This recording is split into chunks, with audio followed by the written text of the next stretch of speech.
Hello and welcome to the Reiki Women Podcast. And my name is Carrie Varela with the Reiki Healing Society. And I want to welcome all of you who are listening to the Reiki Women Podcast. And if you don't know this already or haven't listened all the way to the end of our episodes, usually we send lots of love and gratitude and accolades to all of our listeners at the end of the podcast. But I thought today we could start with accolades for you. And we just want to know how much we love and adore all of you listening and just feel this wonderful sense of community gathering around this podcast. And so we hope that our words and our weekly chat together as this kind of Reiki family has been really supportive for you.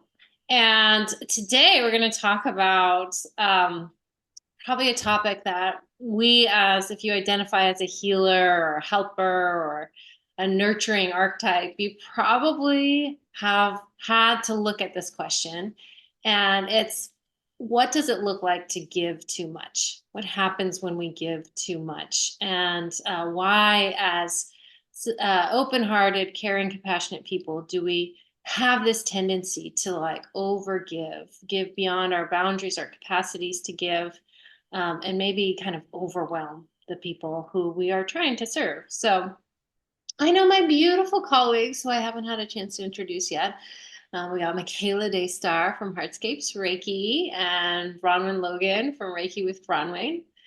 And so I'm sure we all have a lot of wisdom to share with each other. And I'm actually particularly looking forward to hearing from you two about your thoughts on this topic, because I know for myself that this is one of my Achilles heels. I do tend to overgive, and it's caused me some issues in my life for sure. So I'd love to hand it over to Bronwen. And Bronwen, tell us, what have you done to navigate this whole topic of giving too much? Yeah, I think Reiki people, I think we can really relate to this, right? It's something that I guess there's a number of reasons, but one might be because when we start learning the system of Reiki, a lot of people begin. I notice in classes, a lot of people who are in a Reiki 1 class, they'll say that the reason they're there is because maybe a family member's sick, or, there's someone close to them that they would really like to be able to help. So already we're starting from a point of giving, which is wonderful. It's a beautiful thing to be able to give and to be with others and to share. But because our trainings are short and they're not based, it's we don't have years of learning. We've sort of been around this subject recently with another subject, whichever one that was. I can't remember. But, this whole thing that we don't actually spend years learning how to be, when we were doing the psychology one, counselors or anything like that. So there can be a sense of uncertainty about how much to give.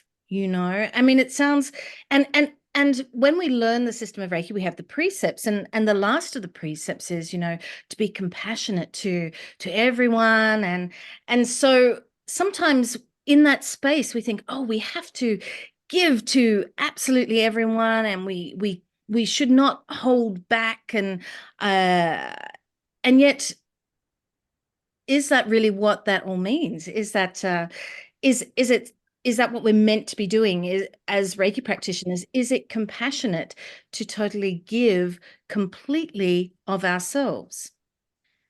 Well, I guess it's a definition thing, but we were talking also recently about wrathful compassion.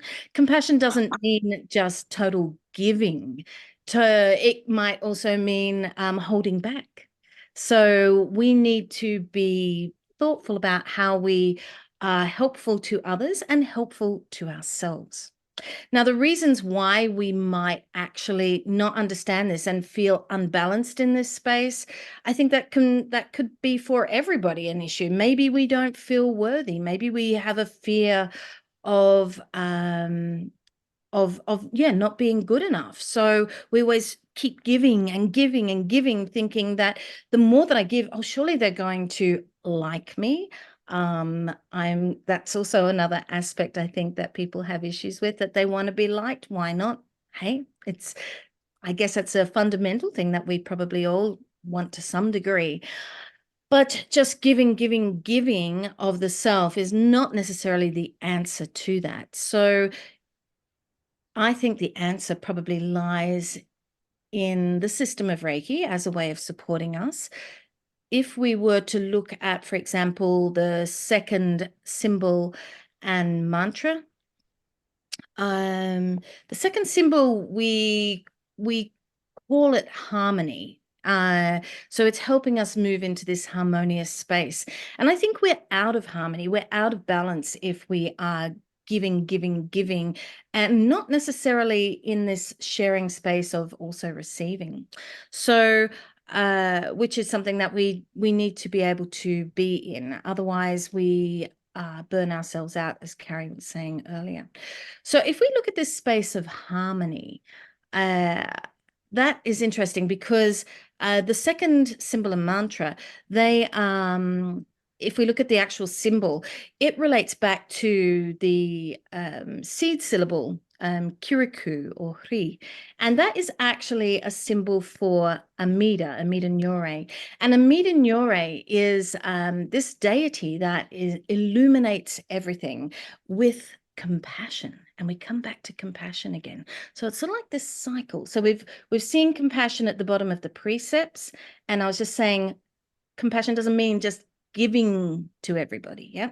And then if we look at harmony, symbol 2, working on ourselves, a disposition, if we translate it, Sei Heki, a disposition, one's natural disposition, which is to be in a state of balance and harmony. So that's where we need to find ourselves. So we can, within the system of Reiki, work on this. And we're very blessed to be able to have this particular tool. So we could chant Sei Heki, we could draw Sei Heki, say the mantra 3 times. These are tools that we have that specifically work with this aspect of finding balance in our lives and seeing if we can find a way to understand within us what it actually means to find harmony, what balance means, and what compassion means. So none of these things are about entirely giving yourself to the point of no return. And they are, in fact, about us being able to sit inside ourselves, to be strong and healthy within ourselves. They're tools to work on ourselves so that we are strong and are then able to be there for others. So I think there's this balance, and we need to be really thoughtful about this and careful. And luckily, as I say, we have the tools. Yeah, we've got really good tools for this actually. And it's a good thing because, as you both have indicated, this is a particular challenge for people in our industry for a lot of reasons. I want to pause though and firstly say that Bronwen, your lime green nail polish is just on point today. Okay, it's making me very happy. Those of you listening on the audio only, you might want to jump over to YouTube and just have a look. Okay, had to get that out of the way. Yeah, so gosh, there's so much here, and I love that you rooted us into the precepts and into Sei Heiki and harmony here to begin with.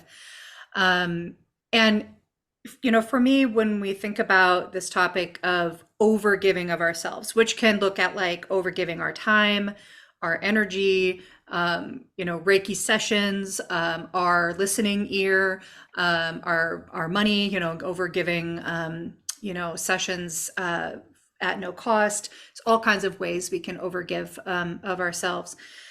There is this piece of the importance of self-knowledge, self-awareness, and awareness of the system of Reiki in what these things really mean. And you got us really well grounded in a beginning there, Bronwen. So when it comes to self-knowledge, there's kind of a couple of things there that I have in mind. Firstly, we need to know what our actual limits are. And that's like our limits generally, and our limits on a given day, which of course is going to vary quite a bit. Carrie just is getting over a cold and she had to teach a class anyway. That probably took a lot of energy for you, but it was good and right for you to hold that commitment and to maybe give a little bit extra of your energy, even though you were not feeling well, right? But my hope is that you're giving yourself a little bit of extra care on the back end of that. So on a given day, we might have more or less energy to give. We might just as a person have more or less energy to give. I tend to be a person who needs a lot of kind of downtime and a lot of slowness. And so if there's going to be a time when it's right for me to give a lot of my energy and my attention, I know I have to kind of bracket that with some slowing down time. Other people have a lot more energy reserves to give, and they can know that about themselves. So we can't judge on what's an appropriate amount of time or energy of ourselves to give in comparison to other people, because we all are different with our capacities and will be different from day to day. So having that sense of self-knowledge is really important. A little bit deeper than that, understanding what our motivations to overgive might be. So in this sense, I'm speaking from the perspective of a recovering codependent who spent most of my adult life overgiving of my time and my energy to specific people in general, but to a couple of specific people in particular. And, I did, the first step of my self-healing journey was to spend a year in Codependence Anonymous, do some good old-fashioned 12-step program, and to really get a grip on what my motivations were for giving. They were rooted in fear. They were rooted in the fear of being rejected, of not being good enough, of, people not liking me, of losing my family, all of these like abandonment fears that were very, very old from, very young age, were the source of my overgiving. Now, of course, that's a very unhealthy way to give, right? To give, we want that to come from compassion and connection and love and generosity and abundance, right? We don't want it to come from fear, right? We don't want it to come from a sense that I'll be abandoned if I don't just give everything I've got, right? And so all of that, I was really just coming to terms with and getting a grip on when I started practicing Reiki. And I very much, and I've shared this in other podcasts episodes, I very much began my Reiki journey as another way to overgive. It was very much like, I'm going to learn how to be a healer, and I'm going to have this really new, exciting, fancy, magical way to give to other people. And there was goodness and generosity in that impulse, to be sure. But it was also a carryover of that codependent behavior. Like I hadn't fully worked through that yet. I don't know if I'll ever fully 100% work through those tendencies, but I'm in a much different place now than I was then, because there was this way in which, pretty much right away, it was like, oh, let me give you Reiki, let me give you Reiki, let me give you Reiki. There was this like impulse to like give of my time and my, my energy and my craft. And that, added to senses of depletion at times. So the other piece, around knowledge is having a grounded knowledge about Reiki itself. And, we've talked before that there are some ways of understanding Reiki from a Western perspective that are very different from the ways of understanding Reiki from its original perspective. And one of those ways is this idea that we're kind of channeling universe energy through ourself, and that it shouldn't actually have any impact on us, except maybe, regenerating us as we're sharing Reiki. And it's certainly true that sharing Reiki from any perspective can have an energizing or a nourishing impact. I mean, it should, right? Our practice should have a nourishing impact on us, even when we're practicing on another person. But I've seen conversations where a person will say, I did a series of Reiki sessions today. I felt really tired afterward. Did I do something wrong? And I've seen people respond to that saying, oh, you must have been, sending too much of your own energy and not, channeling energy properly, or you didn't close down the energy at the end. And so you're like siphoning it out, or like some very interesting responses coming through that. And, I kind of just stepped into these conversations with like, Reiki energy is not the only thing that's being spent when we're spending an entire day doing sessions for people. right? We're spending our time, we're spending our attention, our focus, we're using the muscles, of our body to, engage in the physical activity of the session. We're using emotional energy, interacting with people, particularly when our clients are having a really rough time or they're wanting to talk a lot or, engage with us a lot. We might be an introverted person, and just having all of those engagements with people can be draining of our energy. So, again, knowing ourselves and knowing Reiki can give us a more realistic perspective on what our actual capacity to give is on a given day. And then once we know that, right, that's the first step, knowing it. But then how are we going to actually address that when we do have this deep impulse to give and to share and to be of service, right? Well, that brings us right back to where Bronwen started us, right? That foundational precept, just for today, I'm compassionate to myself and to others, is how it's phrased, right? So having that compassion for ourselves first is the first instruction. It's the foundational instruction in the precepts, is to hold compassion for ourselves. And that includes compassion for our capacity to be with another person, to have compasión, to be with the pain and the passions of others. We have to first be able to be with that for ourselves. And then this idea of harmony that you brought through with Sei Heki, being able to harmonize all of the different elements of our life that draw on our attention and draw on our capacity and what we actually have able to give. And when I started practicing Reiki from that perspective and really beginning and shifting that mindset that this isn't a modality that is intended to be a healing modality wherein we are healing other people as the primary function, but that this is a self-reflective and self-generating practice for connecting more deeply with ourself and the web of life, for being more resourced and more whole, and then expanding that outward to other people. Then it became much more easy to recognize the level of medicine that I have available on any given day to share with other people, and to make clear choices about that, because there are times when it is appropriate to give a lot, maybe more than what we normally would, right? There's times when it's like we do set other people's needs or a situation's needs ahead of our own, but that should be the exception, not the rule. That should be an exceptional moment, when we can make that kind of choice.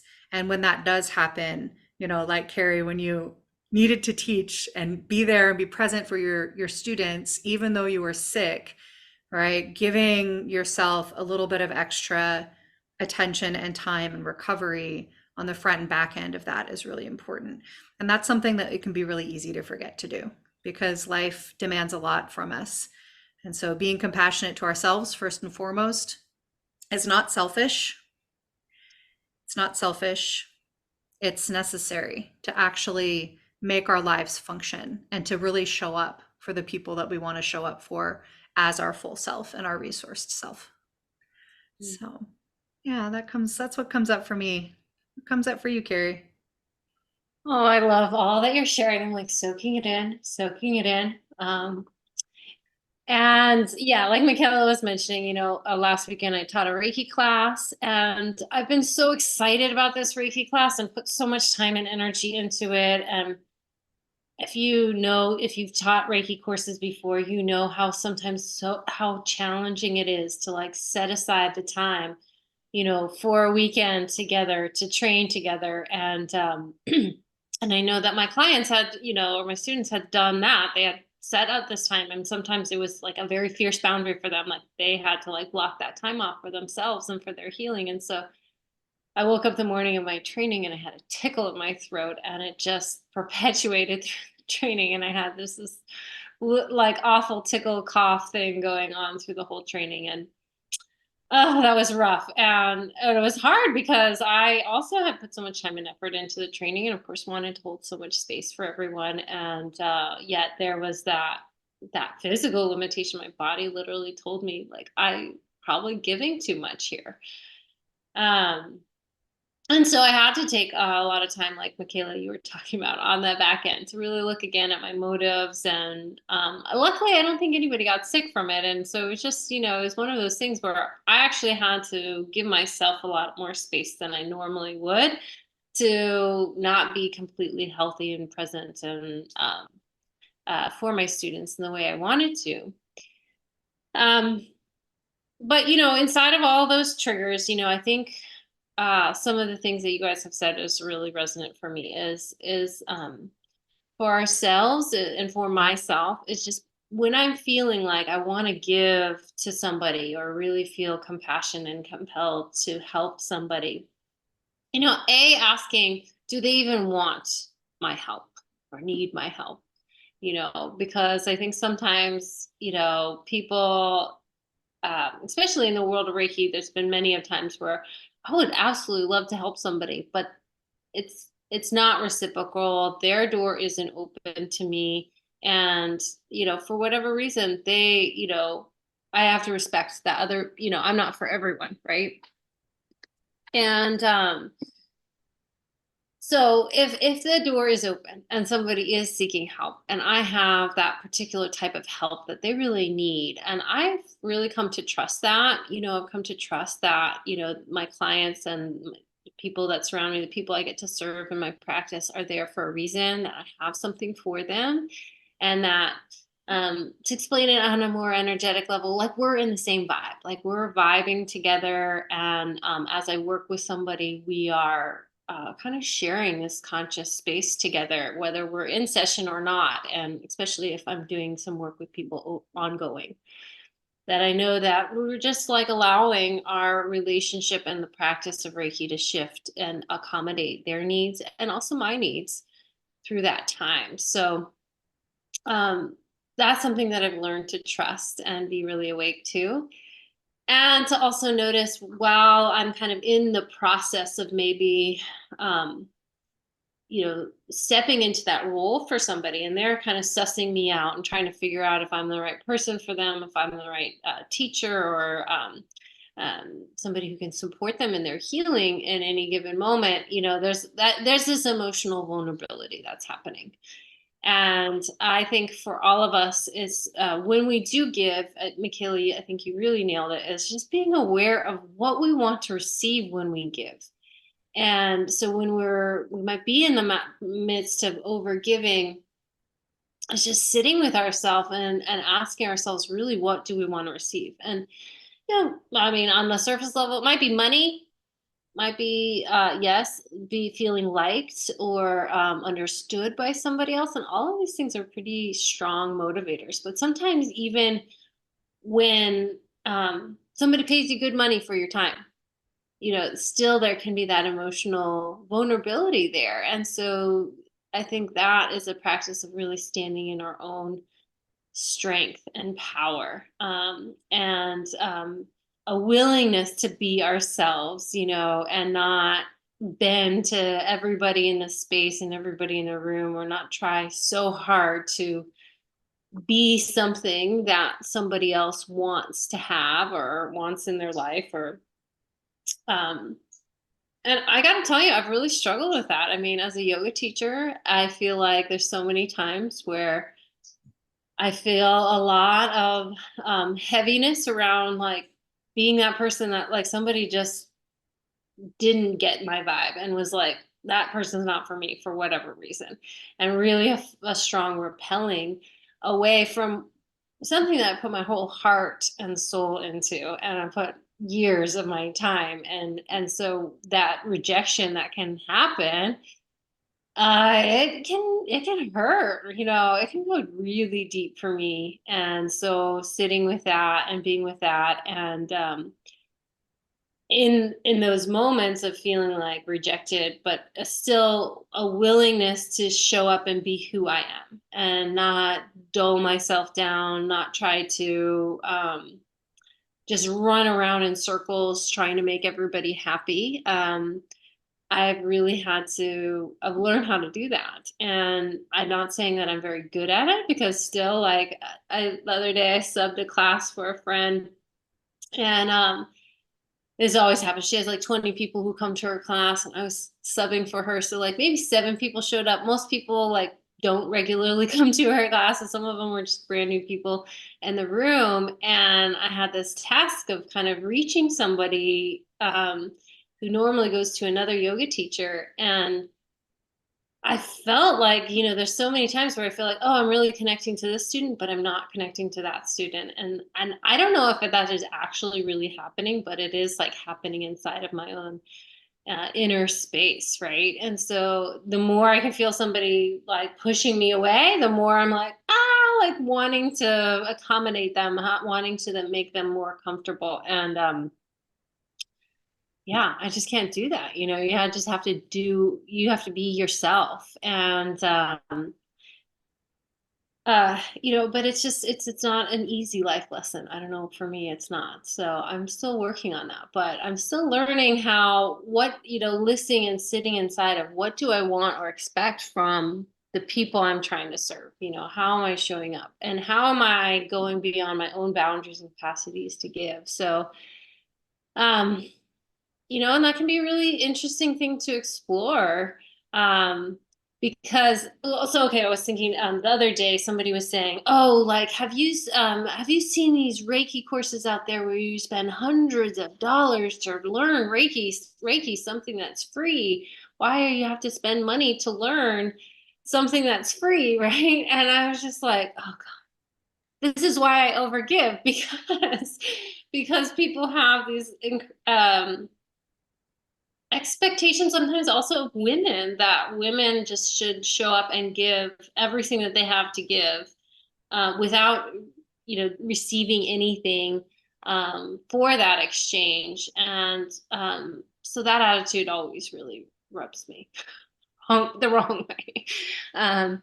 And so I feel like a lot of times in Reiki, I've actually had to give more than I ever received, because the standards within Reiki are to give so much and to be compensated so little. So many people out there are giving so many free sessions, very underpaying themselves in sessions.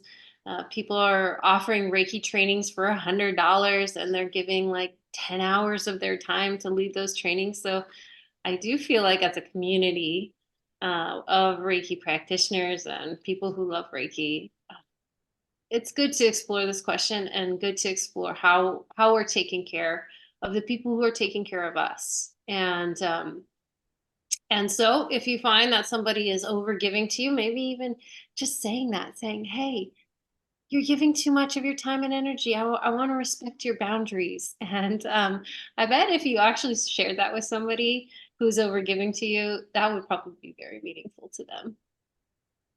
Yeah. Yeah, that whole last bit there, Carrie, I've sort of forgotten about that with the giving too much, and it's so important. And maybe we could just clear up why you actually pay for a Reiki class. I mean, really, isn't it? Let's make that clear. Why would you pay for a Reiki class? Well, why would you pay to learn anything, right? And it's because you're paying for your teacher's time, the fact that they went and trained, the space, the timing, everything is something that you're paying for. It is a system that you're learning, and hopefully the teacher that you're learning from has also paid and put time into learning, right? And if not, maybe you need to have a look at who you're going to. For example, I know that you can like buy a Reiki course for $15 on eBay or whatever. I don't even know where, but somewhere online, right? Is that something of value?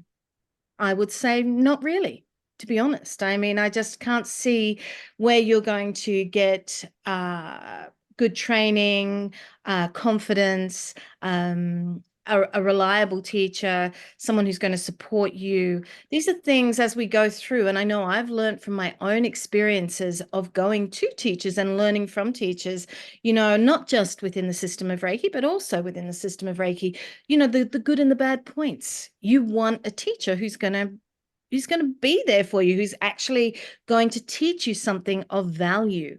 And the system of Reiki has a lot of value. And as I think when we first started this podcast, in my mind, I didn't know how long it would go for. Well, none of us, I don't think we thought how long would it go for, or, would we have enough to talk about or whatever, right? But as we go, we just discover more and more and more things to talk about. And I love that because there is a great deal of depth within this practice. And it's something that I hope that people realize and don't treat it like some sort of like $15 thing that you'd get online. So there is a lot of depth there. There's a lot of things that you can learn, and they actually help you live the system is there to help you live a great, engaged life, thoughtful life, becoming aware of who you are and what you're doing. So that's why you pay for Reiki classes. And, I teach business classes for Reiki practitioners and teachers. And, they'll often say to me, oh, how much should I charge? It's like one of the first questions, because there is exactly what Carrie was saying. There's this sort of, there are people giving away stuff. And, if you're a professional, that sort of becomes impossible because you can't do that. Yeah. And you can't actually run a business if you're giving everything away. How do you pay for your business license or whatever it is that you need to do, your website, the time for promoting yourself so that people can find you? How do you pay for that? So it needs to be paid for, and that's just a part of living in this society in this day and age. So yes, there are lots of important aspects there. And the thing about being a woman, I always say, if I look at subscribers like to my newsletter, 75 to 80% of them are women. Yeah. And that was the same when I was with the International House of Reiki. So that hasn't changed. And it means that the majority of practitioners out there are women.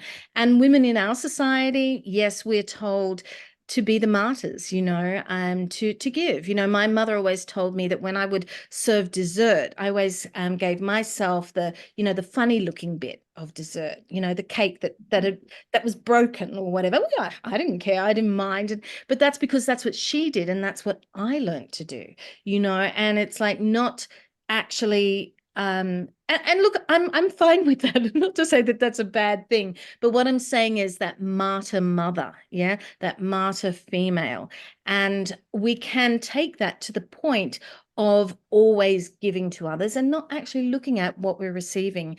And both of you guys today spoke about what are we receiving, and I think even in thinking about this subject, I didn't think about that, and I just think how much that reflects on me and my life and my beautiful mother. And just that whole thing of being that, the martyr, and just wanting to give, but not to think about what am I actually getting out of this. And in that there was something else. I think, Carrie, what you were saying about the yoga classes, that's just really what you said is really how do I say that? It's very raw and real, what you're saying about how you feel about the yoga classes. And I get that completely. And I think a lot of Reiki practitioners have that with treatments or even in a class. You want everyone to be, I so much want everyone to be happy and to love it. And if they don't, you go away and you think, oh, was I successful with what I did? But we can't make everybody happy because you don't make anybody happy. They make themselves happy. Yep. And I see that with treatments, that whole thing that when we go to do a treatment on someone, that if we are not strong in ourselves, if we're not confident in what we're doing and why we're doing it and how we're doing it, then when we do a treatment, we can find ourselves in that same inharmonious, unbalanced space, and we can start really feeling that we are not we're not maybe not worthy, not doing as well as we could for this person. Are we doing enough? And yet once again, that's not what this is about. It is about us being strong when we do a treatment and us being there with that person, vibing, if you like, in that space with that person. And then it's also up to them to be open to that. We can't make other people do anything in this world. And so what, thinking about us and how we do things is probably the best that we can do, is to find that harmony within ourselves and then allow others to be in that space and choose whatever they choose in those moments. I also thought about consent, and which sort of came into what you guys were talking about. I think maybe Michaela, that it's okay to say to people, are you okay? But we shouldn't put ourselves onto people. And, you might be a Reiki practitioner. It doesn't mean you've got to put your hands on everybody, and really thinking about what other people, listening to other people and responding to that, and letting that teach you about what is or isn't too much. So not what you think is the right thing to do, but also listening to others and responding to that. Yeah. Yeah, I think that's such an important piece. So, as you were, both of you were speaking to that point, I was just thinking of a recent exchange with my cousin who lost his father recently, and is in a lot of pain and is going through a lot of difficulties. And my instinct was to offer him a Reiki session, and I was like, hey, I'll come up there, I can do a session for you. And his response was like, what is Reiki? And like, I don't know what it is you're just saying to me right now. And I kind of explained a little bit, and he was kind of like, like it wasn't resonating. It was clearly not, like, certainly, if I went and visited and I was like, hey, let me do this, he would probably be like, sure, cousin, whatever. But it wasn't the thing that, like, he needed to be offered, right? Like, he needed to be offered something different. So, I offered him my ear, and, I knew that just spending time together and, like, extending the offer even was meaningful, that I wanted to help him. And of course, again, back to shifting our mindset about what really is the purpose of Reiki. It's not to lay our hands on people. It's to be more of our full resourced, abundant self in their presence. Well, in our own presence first, and then in the presence of our community. And so I can do that with him without having to go through having a session that, wasn't meaningful to him. So yeah, I think that's a really important piece. And then the piece around, giving our time and talents with Reiki for free, and whether that's an expectation that gets imposed on us from others or one that we take on for unhealthy purposes. There are, of course, also, I want to acknowledge, many, many, many reasons and many contexts where it's very appropriate to offer, for free. There are many people who want to just be able to offer Reiki as they wish without it being attached to financial concerns at all. Totally fine, right? In fact, the majority of the people who come to me as students are primarily interested in Reiki for self-practice and then to practice with friends and family. And that's totally fine, right? So we're not here to say, like, everybody who does Reiki for other people has to be charging money. But what we are saying is that if a person chooses that that is our professional path, and that is how we want to meet the needs of our family, that the giving and receiving, the reciprocation, the exchange of energy needs to be proportionate to what is actually going to be abundant and sustaining for us, as well as to those that we're serving. And that can be different. Again, that's going to be different for everybody, right? Their financial needs, their time, whether or not they're splitting that time with other work is going to be very different. And, in my personal experience, when I came to Reiki and decided that I wanted to, incorporate this as part of my work, I was already working a full-time job at university. And the person who helped me develop my classes and who's my co-teacher, he was at the time still working for the state of California. He was at the tail end of a 40-year career. And we had very different relationships to this idea of work and Reiki and whether or not they should be intertwined. For him, his experience had been working full-time in government, being the breadwinner of his family, and when you're working a high-level state job, you're working well over 40 hours a week. And he, had been practicing martial arts since he was a child, and he taught martial arts for a long time. And for him, that was a passion project. That was his form of service. That's what he wanted to give. He didn't want money for that. He didn't need it. He had, he had, and he's a very high energy, extroverted person. So he had enough energy to work 56 hours a week and teach martial arts on the weekends for next to nothing. It worked really well for him. It felt really good, right? I am a very low energy introverted person. Working a full-time job at a university with students and administrators and all of the things, and trying to serve people in this very intimate, way, at the same time was absolutely incompatible for me. I couldn't divide my attention, divide my energy. So I knew that I needed to pick. Like I need, in terms of my primary job, I needed to focus on one or the other. I still sometimes do consulting in university contexts, but I needed to, and I very much wanted to center my work in Reiki, which meant I had to get paid. And this was something that was a point of contention between us for a while, right? Because from his perspective, you work a regular job and then you have your passion project, and you're of service. You do things like martial arts, like Reiki, whatever these things are, as your form of service to your community. And it was a really valuable experience for both of us to kind of talk through and work through that, and really come to the perspective that both paths are completely valid as long as they are correct for the person walking it. Because I absolutely was going to give way too much of myself if I tried to maintain both sides of it. Even if I was doing Reiki, like, not for money, like not intensively, but also working this other job. I just, for my level of energy and the slowness that I need to work and the introversion, like it was not going to work. Like I had to create a lifestyle where I was focusing on this work, and I had a lot of spaciousness around my sessions and classes to recuperate my energy, right? To be in my own personal practice so that I could be as, fully available to my students and clients as I could be. And so, again, back to self-knowledge and really understanding how our energy works, what we need to feel resourced and well, what our motivations are for giving in whatever way we are giving.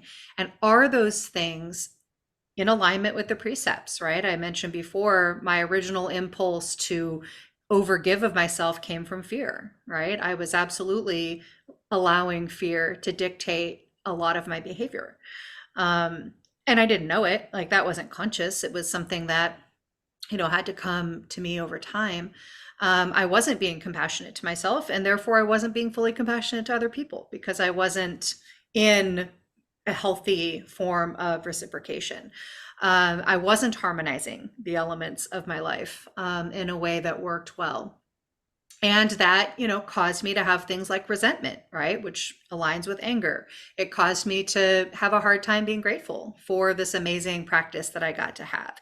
It made me have a hard time being diligent in how I practiced my full-time job and my Reiki and my interactions with my family, right? And so, coming into alignment with the precepts and practicing Reiki from those perspectives has really helped me to sort through all of that and, come to a place of respecting my own limits, which are great. I have many limits in what I can give and the way in which I can do it. And all of us have our own version of that, right? Whatever those limits are. And for those who feel abundant capacity to give, then do that, right? As long as that feels like that's coming from your authentic capacity and your authentic self. And for those who want to be able to offer Reiki with no money attached, again, if that is supportive of your lifestyle and it's something that you can maintain without being stressed, then that's a beautiful thing. And for those of you who want to dedicate yourself to learning and to growing and to continuing your own education so that you can provide excellent service to others, and that means that you're going to need to make this your job and receive compensation for it, then goodness knows those of us here on this panel are here for that path. And it's a worthy path, and it's a really difficult one. And it's one that, I know all of us here are continuing to try to refine in our own lives. It's not quite there for me yet. But, I feel like my North Star is really solid. because we have this structure that helps guide how we think about how and what we give.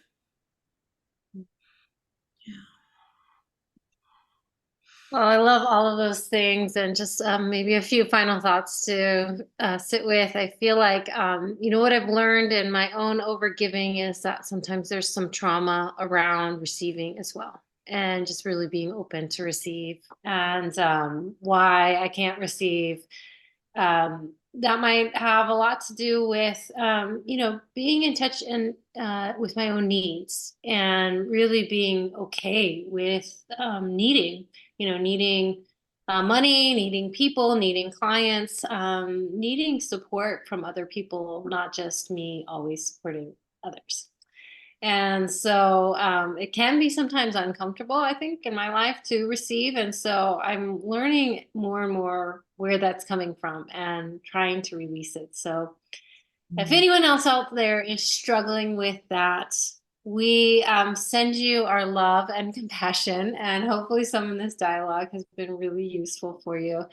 I hope that you feel open and safe to receive all that you need and more, because one of the wonderful things that I lean into and trust and know so deeply about the practice of Reiki is that the universe has our back, and that whenever we really need something, it will come through for us, and that we just need to be open. And also great to create strong boundaries. I had this client recently, and I was like, oh, I'll help you and I'll give you this discounted rate and we'll do this. And it all ended up with Carrie way over giving her time. And then this client was like, no, I want to pay you your regular rate. And then when I spent an extra hour with her on this issue, she was like, I am very happy to pay you for your extra time that you gave me, because it was very valuable for her. And so kudos to those kinds of people and to those kinds of clients. Those are the ones that really, really get the value of what you share. And one more thing to mention is that of course, we put a value on our time, and that it takes to give other people Reiki sessions and to train other people in Reiki and all of that. But Reiki itself is invaluable, just absolutely priceless. And so we can assign a value to something that is so meaningful, so valuable, so important, that can dramatically shift the course and direction of people's lives for the better. And so to hold our practice of Reiki in high esteem and high worth, and I think that that's something that will really support anybody who struggles with boundaries, struggles with overgiving, and then sitting more powerfully in yourself and your own gifts and your self-worth, trusting your gifts. So we love you all. Thanks again so much for listening to this episode of the Reiki Women Podcast. You can give to us by donating to our crowdsource thing. So we have a little thing. You can be a patron of our podcast for as little as $3 a month. Give us a little donation for our time. We would so appreciate that. You can join the Embodying Reiki community on Facebook. It's a little Facebook group that we curate to have deeper conversations around the podcast and to have more community around this podcast. And we'd love it if you could share this podcast on to somebody else that you think could use this conversation. So feel free to send it on, like, comment, all of those things. They might be small, but they do give back to us and our time. So we just so appreciate it. And sending you so much peace, love, abundance in all that you give. So until our next conversation, have a great day. Bye.